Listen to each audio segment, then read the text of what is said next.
Setiap pagi, di saat yang lain masih terlelap, ada sosok yang sudah memulai harinya. Bukan CEO, bukan pejabat, tapi seorang bapak tua, tukang sapu di sebuah sekolah dasar.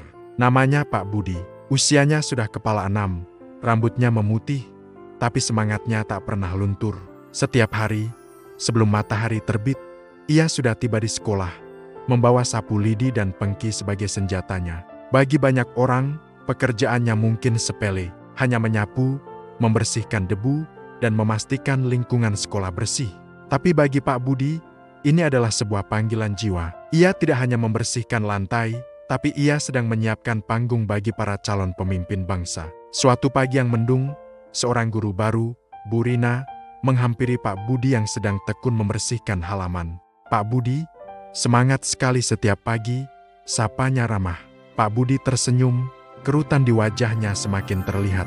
Tentu, Bu, anak-anak harus belajar di tempat yang bersih.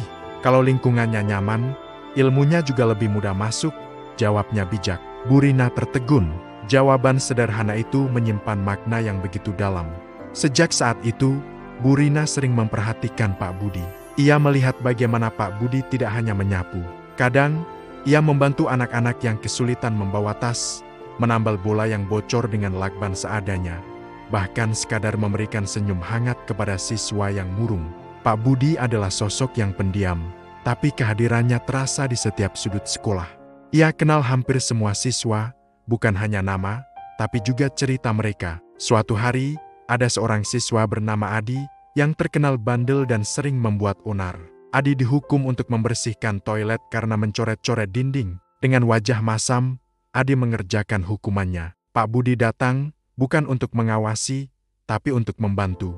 "Kenapa dicoret-coret, Di? Kan jadi kotor?" tanya Pak Budi lembut sambil menyodorkan lap bersih. Adi diam, lalu bergumam, "Iseng saja, Pak." Pak Budi tidak marah. Ia malah bercerita, "Dulu, Bapak juga seperti kamu, suka iseng. Tapi kemudian Bapak sadar, setiap perbuatan kita itu ada akibatnya. Coretan ini mungkin kecil buat kamu, tapi membuat pekerjaan Bapak jadi lebih banyak. Sama seperti di hidup, Di. Setiap pilihan kecil yang kita buat akan membentuk kita di masa depan." Adi terdiam, merenungi kata-kata Pak Budi. Hari itu, untuk pertama kalinya, ia melihat pekerjaan membersihkan toilet bukan sebagai hukuman, tapi sebagai sebuah tanggung jawab. Setelah selesai, Adi menghampiri Pak Budi dan berkata, "Maaf ya, Pak." Pak Budi hanya tersenyum dan menepuk pundaknya. Tahun demi tahun berlalu.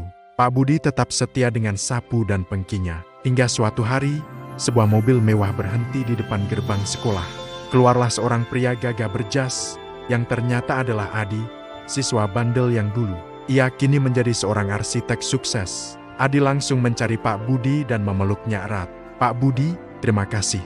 Dulu, Bapak tidak hanya membersihkan toilet, tapi juga membersihkan hati saya. Kata-kata Bapak hari itu mengubah hidup saya. Bapak mengajari saya tentang tanggung jawab dan arti dari setiap tindakan kecil." Pak Budi terharu, matanya berkaca-kaca. Ia tidak pernah menyangka, pekerjaannya yang dianggap remeh, bisa mengubah hidup seseorang. Kisah Pak Budi mengajarkan kita satu hal penting. Tidak ada pekerjaan yang sia-sia. Tidak ada peran yang terlalu kecil. Setiap hal yang kita lakukan dengan tulus dan penuh tanggung jawab, sekecil apapun itu, memiliki kekuatan untuk menyentuh kehidupan orang lain dan menciptakan dampak yang luar biasa. Seperti Pak Budi, yang dengan sapu lidinya, ikut membangun masa depan generasi.